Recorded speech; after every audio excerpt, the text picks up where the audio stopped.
এটাই হচ্ছে মানুষের আসল ঠিকানা। এর উপরে মানুষের আর কোনো ঠিকানা নেই। মানুষের সর্বশেষ ঠিকানা এটাই। আর এই জায়গাটা হাদিসের মধ্যে আসছে, কোরআন হাদিসের মধ্যে আসছে, এই কবর দৈনন্দিন মানুষকে ডাকে।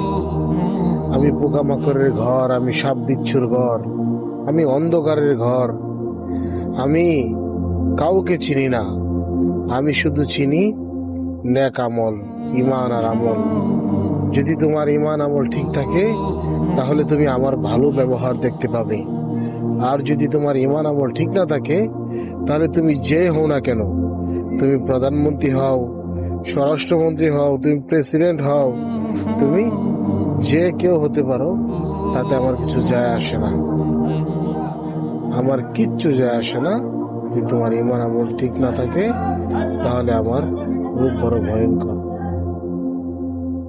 আল্লাহ পাক আমাদেরকে বোঝার তৌফিক দান করেন।